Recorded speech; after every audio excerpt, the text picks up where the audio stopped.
সুপ্রিয় দর্শক, আসসালামু আলাইকুম। আমি যারা আপনাদের যারা রান্নাঘর আজকে আপনাদের জন্য নিয়ে এসেছি খুব সহজ পদ্ধতিতে পরোটা তৈরির রেসিপি। বেলা মাখার ঝামেলা ছাড়াই ডিমের পুরভরা পরোটা তৈরি করে আমি আপনাদের দেখাবো। তো তার জন্য প্রথমে যেটা করেছি, এখানে নিয়ে নিয়েছি একটা বোলে নিয়ে নিব ময়দা।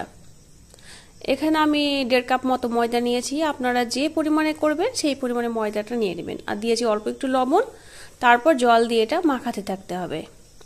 একবারে পুরো জল দেওয়া যাবে না, আস্তে আস্তে জল দিতে হবে আর মাখাতে থাকতে হবে। একটা লিকুইড ডো তৈরি হবে। আমি তো আগে বলেছি মাখানো এবং বেলার ঝামেলা ছাড়াই। তো লিকুইড ডো তৈরি করব, তার জন্য একে একে অল্প অল্প করে পানি দেব আর এটা নাড়তে থাকবো। চামচের সাহায্যে এটা করতে পারেন, হাতের সাহায্যেও করতে পারেন। এইভাবে একটা গোলা তৈরি করে নিতে হবে।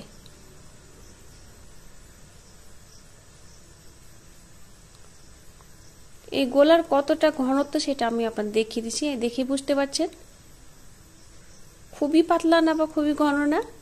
এরকম একটা গোলা তৈরি করার পর এটা রেখে দিয়েছি রেস্টে। এবার একটা পুর তৈরি করে নেব ডিমের। তো এখানে তেল দিয়ে দিয়েছি, তেলে দিয়ে দিয়েছি সাদা জিরে আর কাঁচা লঙ্কা কুচি দিয়ে একটু ফ্রাই করার পর এতে দিয়ে দিব পেঁয়াজ কুচি। পেঁয়াজ কুচি দিয়ে এটা নাড়তে হবে। এটা হালকা কালার চেঞ্জ হওয়ার পর এতে দিয়ে দিলাম লবণ স্বাদ মতো, দিয়ে এটা নাড়বো। লবণটা মেশানো হয়ে গেছে। এবার এতে দেব হলুদ গুঁড়ো, লঙ্কা গুঁড়ো, গোলমরিচ গুঁড়ো, জিরে গুঁড়ো আর দিয়েছি অল্প একটু চাট মশলা দিয়ে এগুলো নাড়তে থাকতে হবে। মশলাটা একটু কষানো হয়ে গেলে এবার দিয়ে দিব এতে 2টো ডিম আগে থেকে ফাটিয়ে রেখেছিলাম, দিয়ে দিলাম। দিয়ে এটা অনবরত নাড়তে হবে। বেশি না, 2 থেকে 3 মিনিট নাড়ার পর দেখবেন এরকম একটা ঝুড়ি ঝুড়ি পুর তৈরি হয়ে গেছে। এই পর্যায়ে আমি এগুলো নামিয়ে নেব। তো নামানো হয়ে গেছে। আর যে ময়দাটা আমার রেস্টে রাখা ছিল, এবার সেটা থেকে একটা পরোটা তৈরি করে নিতে হবে। তার জন্য এখানে ননস্টিকি প্যানে আমি তেল ব্রাশ করেছি। এবার দিয়ে দিলাম 1 হাতা লিকুইড ময়দাটা। এবার একটা পরোটার মতো শেপ দিয়ে নিলাম, ঘুরিয়ে ঘুরিয়ে দেখলে নিত কিভাবে। এবার এটা উল্টে দিলাম। উল্টানোর পর যে ডিমের পুরটা আমি তৈরি করে রেখেছিলাম সেটার মধ্যে দিয়ে দিলাম। দেওয়া হয়ে গেছে। এবার উল্টে দিব। সমানভাবে উল্টে দিয়েছি। এবার এতে ওপর সাইডে তেল ব্রাশ করে দেব। এবার এই সাইডটা উল্টে দেব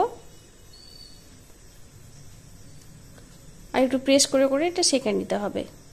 এইভাবে উল্টে পাল্টে লাল করে সেঁকে নিতে হবে। খেতে তো খুবই মজার হয় আর সময়ও খুব কম লাগে আর কোনো ঝামেলা নেই। দেখেই তো বুঝতে পারছেন। এইভাবে অবশ্যই আপনারাও তৈরি করবেন। আমি আরো একটা দেখিয়ে দিচ্ছি।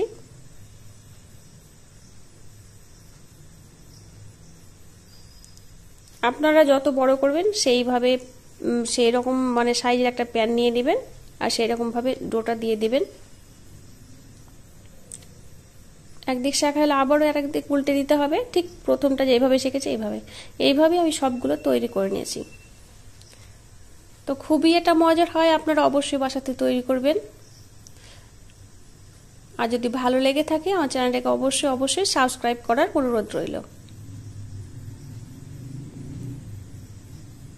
ওপর সাইডে তেল ব্রাশ করে দিলাম।